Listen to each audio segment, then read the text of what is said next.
귀를 기울이고 내게로 나와 들으라. 그리하면 너희의 영혼이 살리라. 내가 너희를 위하여 영원한 언약을 맺으리니 곧 다윗에게 허락한 확실한 은혜이니라. 하나님의 언약과 하나님의 약속은 곧 성도들에게 은혜가 되는 줄로 믿습니다. 그래서 2021년도는 우리 성도들이 정말 하나님의 은혜 가운데 축복을 누리고 정말 행복한 성도가 되었으면 좋겠다, 그런 생각으로 5주를 축복과 행복과 관련된 설교를 계속 준비해 가고 있습니다. 1월의 첫 주에는 너는 물된 동산, 너는 영원한 샘물, 둘째 주 새해 축복의 관, 셋째 주 즐거운 믿음 생활, 이렇게 이어서 넷째 주 준비된 성도의 행복이다 하는 제목을 가지고 오늘 본문 말씀을 중심으로 해서 하나님께서 우리에게 주시는 그 행복이 무엇인지, 또한 그 축복을 통해서 우리 성도들이 함께 행복한 삶을 살아갈 수 있는 그런 은혜가 넘치는 아름다운 시간 되기를 주의 이름으로 축원합니다. 행복이란 무엇인가? 많은 인문학자들이 이 부분에 대해서 연구를 하고 있고 또 고민을 하고 있고 또 그와 관련된 여러 가지 저서도 쓰고 논문도 쓰고 합니다. 그 많은 사람들 가운데 특별히 우리나라의 정신경영 아카데미를 운영하면서 우리 사회에 살아가고 있는 많은 사람들의 그 삶의 질을 높이고 어떻게 하면 행복하게 우리 삶을 누릴 수 있는가에 대해서 깊이 연구하고 또 과학적으로 또 의학적으로 이렇게 준비를 하는 또 그런 준비를 해서 우리에게 또 귀한 자료도 제공하고 강의도 하는 그 정신경영 아카데미의 대표 문요한 의사님이에요. 대표님인데 아마 이분은 그 이름이 갖고 있는 것처럼 아마 우리 성도님인 것 같아요. 그 요한이라는 이름은 아무나 짓는 것이 아니거든요. 그러니까 문요한, 참 이름 좋습니다. 근데 이 문요한이라고 하는 이 의사이자 아카데미 대표는 행복이 무엇인가에 관해서 강의를 하면서 많은 강의들 중에서 그분이 특별히 그 핵심적인 그 내용을 3가지로 정리해서 우리에게 들려준 바가 있습니다. 그분의 이야기에 따르면 행복은 무엇인가, 그럼 행복은 어떻게 누릴 수 있는가 하는 의문을 가지고 답하기를, 첫 번째, 행복은 여기에 있다라고 믿어야 된다, 이렇게 이야기를 했습니다. 한번 따라 하십시다. 행복은 여기에 있다. 저기에 있는 것이 아니라 여기에 있는 것이다. 지금 이 순간 바로 내가 놓여있는, 내가 서있는, 내가 앉아있는 이 자리에 행복이 있다. 그런 전제를 이야기를 하면서 왜 사람들은 행복을, 또 행복한 삶을 살아가지 못하는가, 그 이유에 대해서 말하기를, 그분은 의사로서 많은 사람들을 정신적으로, 정신과 의사입니다. 그런데 이분이 그 임상적인 그 과정들을 통해서 이야기하기를, 대부분의 사람들이 불행을 느끼고 행복하게 살지 못하는 이유는 지금 이 순간에 행복하지 않다라고 생각하는 그 이유가 아직도 자기가 원하는 것, 아직도 자기가 바라는 것, 아직도 자기가 기대하는 것, 그것이 성취되지 않았다라고 생각하기 때문에 지금 이 순간 행복을 느끼지 못한다, 그런 이야기를 했습니다. 그래서 더 멀리 가야 되고, 그래서 더 높은 곳으로 올라가야 되고, 자기가 정한 그 기준에 아직도 자신이 도달하지 못했다라고 하는 그런 생각들 때문에 지금 이 순간 여기서 행복을 누리지 못하고, 자신이 누릴 수 있음에도 불구하고 그 행복을 저기로, 저 멀리로, 저 높이로 연기해 버린다. 행복을 미루는 자가 되었다. 그래서 행복을 여기에서 누리지 못하기 때문에 사람들은 행복하게 살지 못하는 것 같다라고 이야기를 했습니다. 여러분 어떻습니까? 여러분들도 혹시 아직도 내가 원하는 것, 내가 기대하는 것, 내가 소원하는 것, 그것이 이루어지지 않았기 때문에 그때 되면 나는 행복할 것이고 여기가 아니라 저기에 가면 행복할 것이다라고 아직도 연기하고 미루고 계십니까? 여기에 행복이 있다.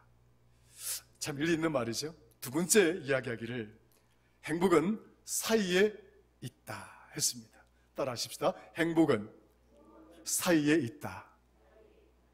그가 말하기를 인간은 말 그대로 사이에 존재하는 존재다. 한자를 이야기를 했습니다. 많이 활용되었던 그런 예의 단어지요. 인간, 사람 인자 쓰고 그다음에 가는 사이 간자입니다. 그럼 사람은 어떻게 존재하는가? 사이에 존재하는 것이다. 이렇게 시작을 했습니다. 그러면서 이 사이라고 하는 것은 관계를 말하는 거죠. 그러니까 내가 독불장군으로 유아독존으로 존재하는 것이 아니라 우리 인간은 관계 속에 존재하는 것이다. 너가 있고 나가 있는 거예요. 나가 있고 당신이 있는 거예요. 이와 관련해서 제가 첨을 한다면 에밀 브루너라고 하는 사람은 나와 너라고 하는 책을 썼어요. 이 운투드 I am you 나와 너. 그런데 오늘 우리 사회가 나와 너와의 관계가 아니라 나와 그것의 관계로 전락해버리고 말았다는 거예요. 나만 존재하고 너라고 하는 것은 늘 대상이 되는 거예요. 지 눌려야 되고 이용해야 될 가치고 활용할 가치고 뭔가 자기에 도움이 되지 않으면 버려버리고 그래야 될 대상의 인격적인 존재가 아니라 대상이 되어버린 거예요. 그러니까 사람들이 관계 속에 존재하지 못하고 늘 자기만이 옳고 자기만이 대단한 것이냐 살아간다는 거예요. 그렇기 때문에 사람은 불행해지는 것이다. 문현 교수의 이야기에 따르면 그러므로 정말 우리가 이 관계 속에 살지 못하면 인간은 존재할 수가 없는 것이다.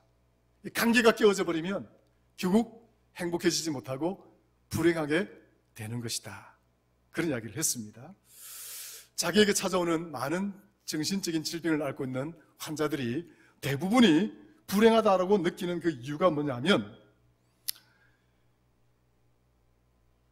자신이 늘 자신이 혼자 불행 속에 놓여 있고 고통 속에 놓여 있다라고 하는 그런 어떤 자체가 더 불행하게 만드는 것이 아니라 스스로가 타인과 고립된 존재로 살아가기 때문에 그렇다는 거예요. 타인과 단절되어져서 혼자 나는 세상에 내가 혼자뿐이야. 이 세상에 나는 철저하게 누구도 나를 돌아보지 않는다라고 하는 그 고립된 고독감 때문에 더 불행하고 더 고통스럽게 여긴다는 거예요. 돈이 없어도 때로는 불행합니다. 때로는 건강을 조금 잃어도 불행합니다. 우리를 불행하게 만드는 요소들이 많이 있지만 실상 정말 우리를 심각하게 만드는 불행은 관계가 단절되어지고 세상에 나 홀로 살아가고 있다 하는 그 홀로 된 감정, 그 단절된 감정, 그것이라는 거예요. 우리는 정말 더불어 함께 살아갈 수 있는 사람이 될 때 그 관계 속에서 비로소 나 자신을 확인할 수 있고 나의 존재감을 더욱더 인정하면서 살아갈 수 있기 때문에 자기 존재를 잃어버리지 않으면 행복해질 수 있다. 그런 이야기를 했습니다.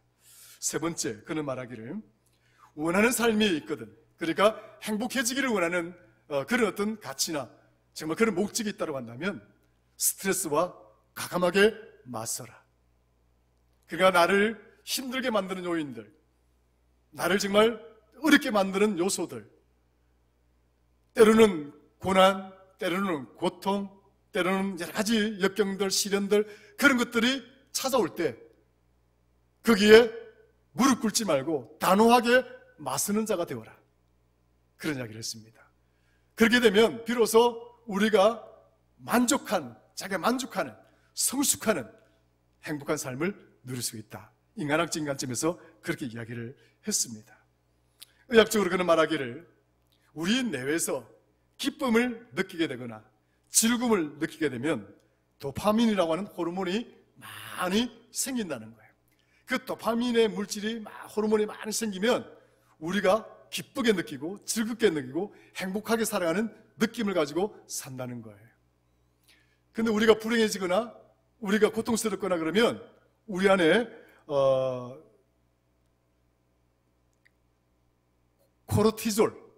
코르티졸이라고 하는 호르몬이 많이 분비되어져서 우리 자신이 마치 그 치명적인 그 독에 중독된 것처럼 우리 스스로가 불행해지고 고통스러워지고 짜증이 나고 화가 나고 분노가 치솟고 원망하고 막 불평하는 마음들이 막 치솟는다는 거예요.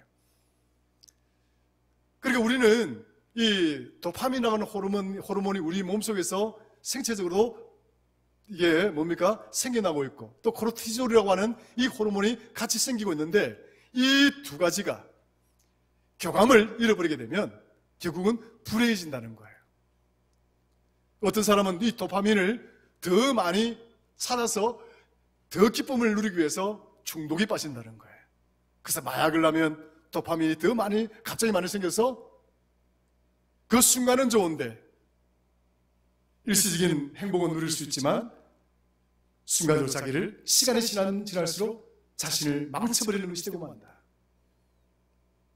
그 술이나 또 여러 가지 어떤 섹스나 그런 것 중독증에 빠지게 되면 결국 우리는 그 일시적인 쾌락이나 그런 기쁨은 있을는지 모르겠지만 지속적이고 우리를 정말 성숙한 만족을 주는 행복한 삶을 살아가도록 만들지 못한다.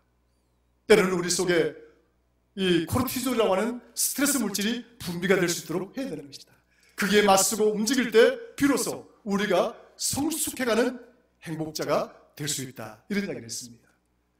그러니까 무슨 말이냐면 여러분들 주변에 지금 이 내가 놓여있는 상황 속에 때로는 어렵고 나를 힘들게 만드는 그런 요소가 이렇게 생겼을 때 맞서서 대항하고 싸워서 이겨내라고 하는 이야기를 하는 거죠. 이 문학자들이 바라보는 이야기입니다. 더해서 그 솔제니친이라고 하는 그 러시아의 엄청난 문학가가 있었습니다. 그는 스탈린 시대에, 그러니까 1950년대에 활동을 했던 그런 문학가죠. 그는 결국 자신의 문학으로 인해서 자신의 조국 소련으로부터 추방을 당하는 20년간 추방을 당하는 그런 고통도 있었지만 그 솔제니친이 스스로 포로 수용소에 수감되기도 하고 그런 것을 경험을 해서 그가 쓴 책이 하나 있습니다. 그 솔제니친이 쓴 아주 그 데뷔작이죠. 그 데뷔작이 뭐냐면 이반 데니 소비치라고 하는 책입니다. 이반 데니 소비치라는 책인데 이 이반 데니 소비치를 1962년도에 이 책을 썼어요. 그리고 이 책을 기반으로 해서 8년 뒤에는 그가 노벨 문학상을 받게 됩니다.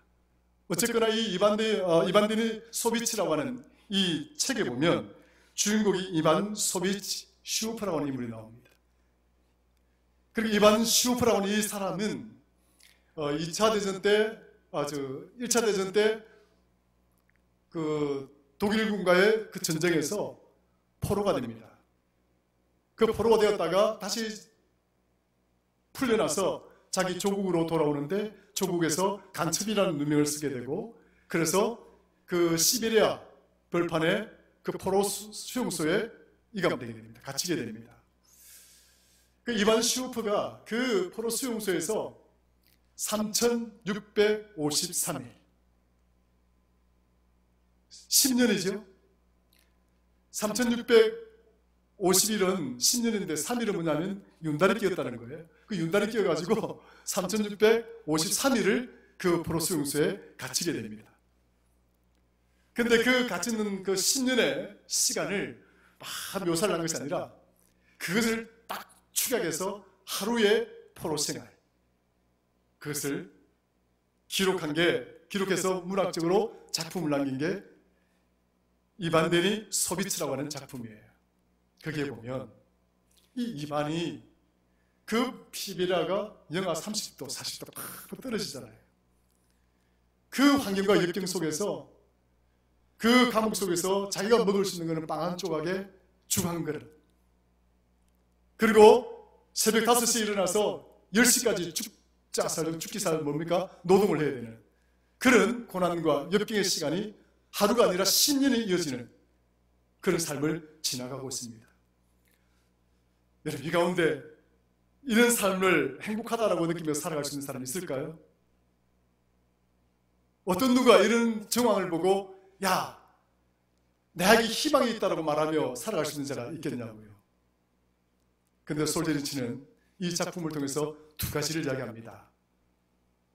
소련이 얼마나 백성들을 억압하고 착취하고 그런 자유를 얻게 만들고 노예를 삼는 이 국가에 대한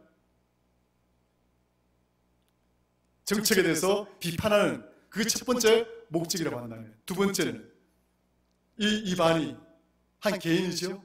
이 한 개인이 이런 지독한, 이 혹독한, 감당할 수 없는 이 고난의 자리에 놓이게 되었을 때 이것을 어떻게 감당하고 이기며 살 것인가 하는 실존적인 문제를 제시하는 것이 두 번째 주제라고 할 수가 있습니다. 그런데 이반은 그 어려운 역경 속에서 그는 늘 이런 이야기를 합니다. 오늘 하루가 나에게 만족스러운 날이었어.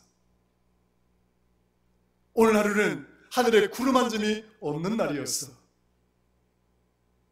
그래서 오늘 하루가 행복했어. 여러분, 정말 이런 삶일까요? 행복하다라고 말할 수 있는 조건일까요? 그런데 솔제니치는 이 이반을 통해서 뭘 이야기를 하려고 하는가? 우리가 이렇게 힘들고 어려운 환경이 놓여 있을 때, 그럼에도 불구하고 이 환경과 역경에 맞서는, 자기 스스로를 이 고난에 맞서서 자신을 세워나가는 그런 존재가 될 때 아무리 힘들고 어려운 역경이라더라도 감당할 수가 있고 이길 수가 있다 하는 메시지를 전달하려고 하는 거예요. 오늘 하루가 정말 만족스러운 날이었다. 하늘에는 구름 한 점이 없는 좋은 날이었어. 나는 오늘 죽을 2그릇이나 얻어먹었어. 그래서 나는 행복해. 성도 여러분, 문요한 의사가 말하는 행복의 조건이 무엇이냐라고 다시 돌아가 보면 여기에 있는 이 행복을 왜 우리가 누리지 못하는가? 저기에, 저 높이에 내가 바라는 그 기준, 수준에다가 미루거나 연기해버리기 때문에 우리는 행복을 누리지 못하는 존재가 되고 있다. 굉장히 일리 있는 말이에요. 그래도 불구하고 제가, 물론 이분은 인문학자이기 때문에 신앙적인 같은 이야기는 할 수는 없었겠죠. 그런데 오늘 우리는 뭘 생각을 하려고 하느냐 하면, 이게 인문학적으로 우리가 행복을, 내 삶의 어떤 그런 만족한 삶을 위해서 이런저런 방법들을 선택하고 살아갈 수는 있지만, 어떤 사람들은요, 자신이 행복해지기 위해서 늘 다른 쪽에서 행복을 찾습니다. 예컨대 그런 거죠.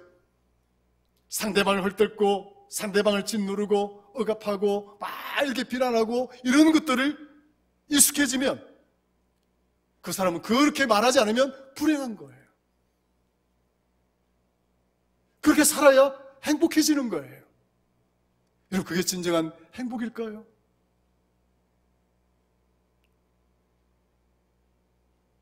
어떤 사람은 화를 내고 분노하고 막 자신의 감정을 이렇게 하는 순간, 그 순간에 행복을 느끼는 사람이 있는 거예요. 그게 행복일까요? 오늘 성경은 바로 그런 이 지점에서 우리로 하여금 정말 진정한 행복이 뭐냐? 성도가 정말 어떤 삶을 살아야 참된 행복한 삶을 살아갈 수 있는가? 그걸 이야기를 해주고 있는 겁니다. 오늘 본문 말씀에 보면 그런 말씀이 나오죠. 한번 볼까요?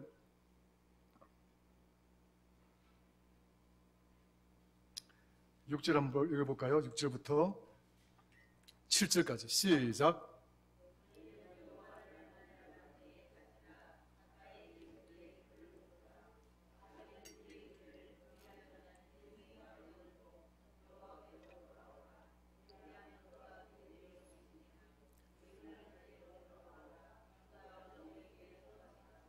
아멘. 하나님께로 돌아와라. Come back to God. Come back to Yahweh. 하나님께로 돌아와라. 참된 행복이란 여기에 있다라고 하는 메시지가 숨겨져 있는 것이죠. 첫 번째 생각을 해봅니다. 그래서 오늘 이 본문 말씀 속에 보면 성도들을 향한 하나님께서 준비하고 예배한 그 행복한 삶의 조건들이 이 본문 속에 세 가지로 크게 녹아져 있습니다. 하나님께로 돌아갈 때 나에게 어떤 일이 생기는가? 하나님께로 돌아갈 때 우리에게 어떤 일이 일어나는가? 하나님께로 돌아갈 때 우리 교회는 어떤 공동체가 될 수 있는가? 하는 메시지가 여기에 담겨져 있는 거죠. 어떤 방식으로 돌아가야 될 것인가? 첫 번째 이런 이야기를 합니다. 1절, 2절까지 보시면 이런 이야기 나오죠. 오라 너희 모든 목마른 자들아 물로 나오라. 돈 없는 자도 오라. 너희는 와서 사 먹되 돈 없이 값 없이 와서 포도주와 젖을 사라. 너희가 어찌하여 양식이 하는 것을 위하여 은을 달아주며 배부르게 하지 못할 것을 위하여 수고하느냐. 너희 목마른 자들아 물로 나오라. 오늘 저와 여러분들은 하나님께로 나온 자들인 줄로 믿습니다. 여러분들이 오늘 저와 여러분들이 하나님 앞으로 나왔기 때문에 이미 우리는 하나님이 준비한 그 행복의 조건들을 우리는 가질 수 있는 성도가 되었는 줄로 믿으시기를 축원합니다.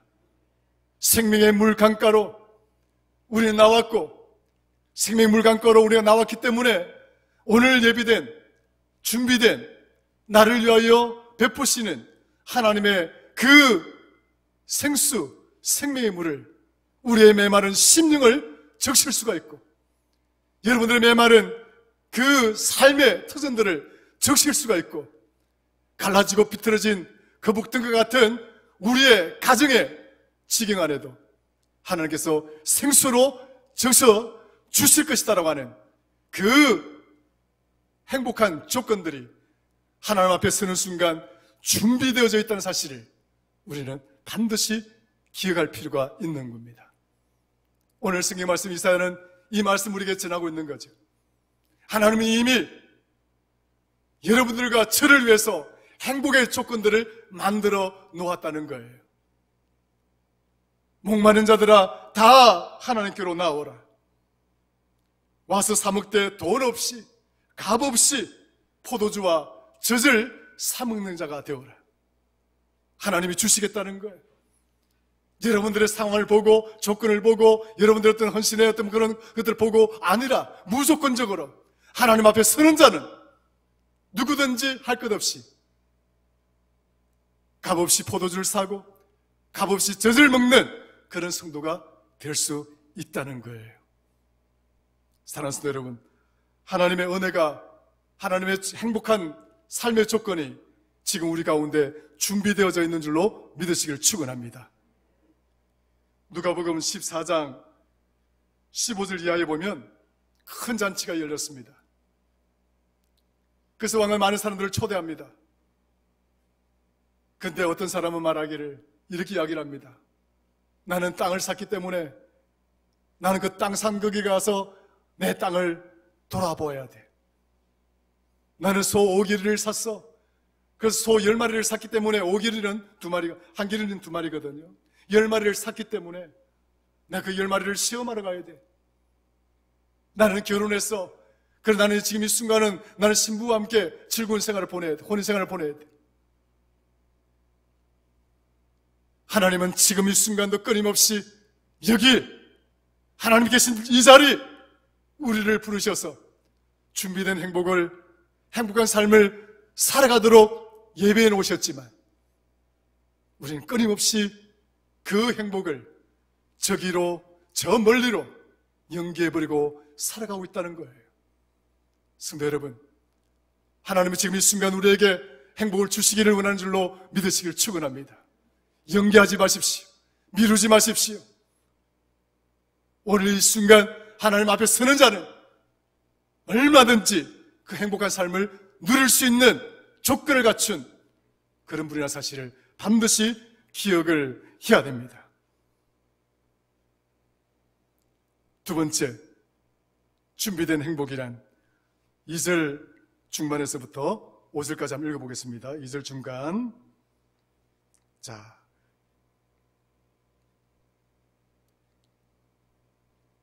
내게 듣고 들을지어다부터 시작. 내게 듣고 들을지어다.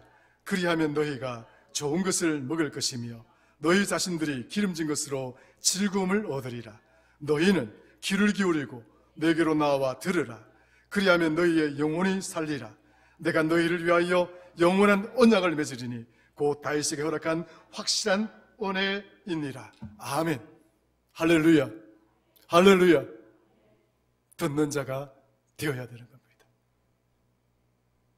여러분 살다 보면 막 이렇게 의견이 대립되고 막 이렇게 엇갈릴 때 어떤 이야기를 합니까?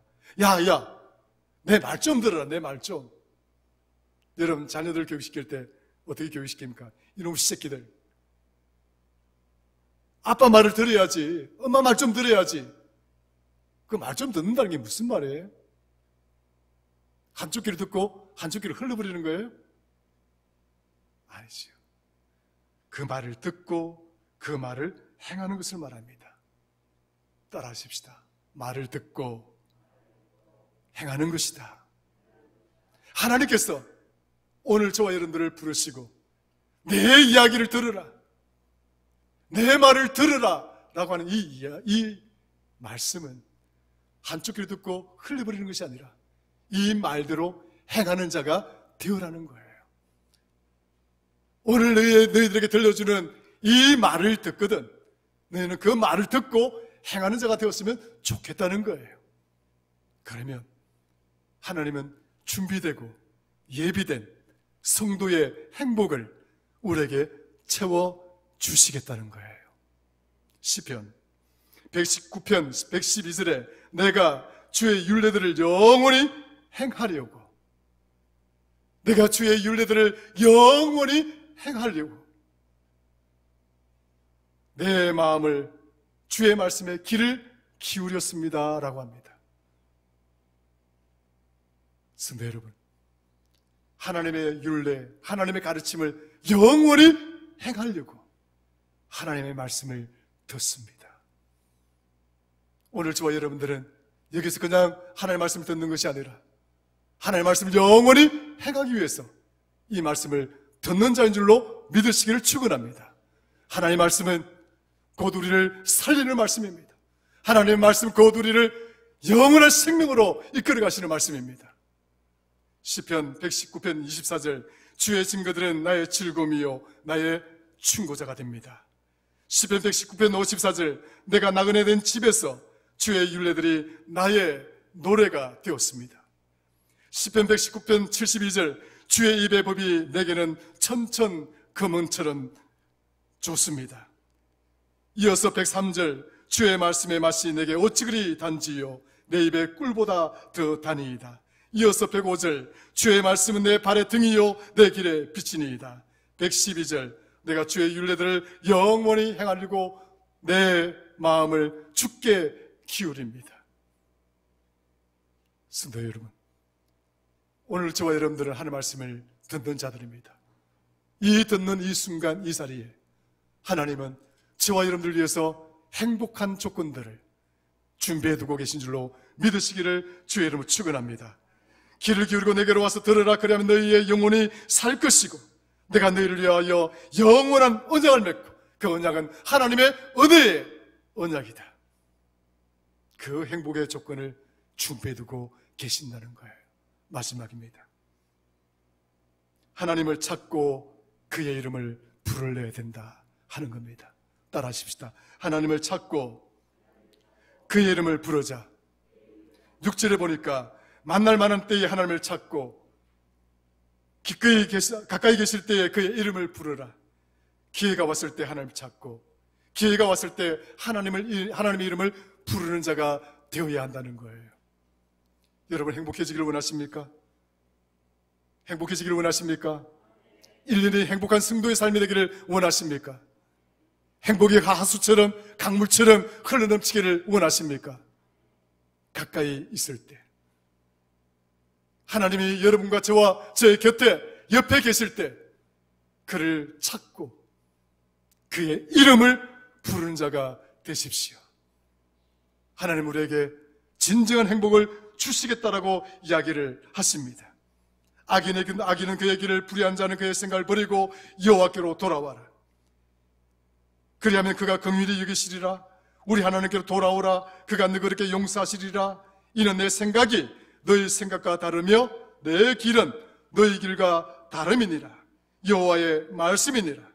이는 하늘이 땅보다 높음 같이 내 길은 너희의 길보다 높으며 내 생각은 너희의 생각보다 높기 때문이니라. 하나님을 찾는 자가 되십시오. 하나님의 이름을 부르는 자가 되십시오. 왜냐? 하나님은 내 생각보다 더 높은 생각을 가지고 계시고 내가 걸어가고 있는 길보다 더 높은 길에서 나를 인도해 가시기 때문인 겁니다. 아무도 혼자이지 않습니다. 그 어떤 누구도 여러분들을 홀로 두고 떠난다 할지라도 하나님은 절대 우리를 떠나지 않습니다. 하나님은 어떤 순간에도 저와 여러분 곁에 남아서 벗이 되어주시고 동료가 되어주시고 또 때로는 아내로 때로는 남편으로 때로는 우리의 주인으로 함께 계셔서 우리가 영원히 행복한 자의 삶을 살아가기를 원하시는 것입니다. 마태복음 7장 7절 구하라 그리하면 주실 것이고 찾으라 그리하면 찾을 것이고 문을 두드리라 그리하면 열릴 것이라. 가까이 계실 때에 기회가 왔을 때에 하나님을 찾고 하나님의 이름을 부르는 축복의 성도들, 행복한 성도들이 되시기를 주의 이름으로 축원합니다.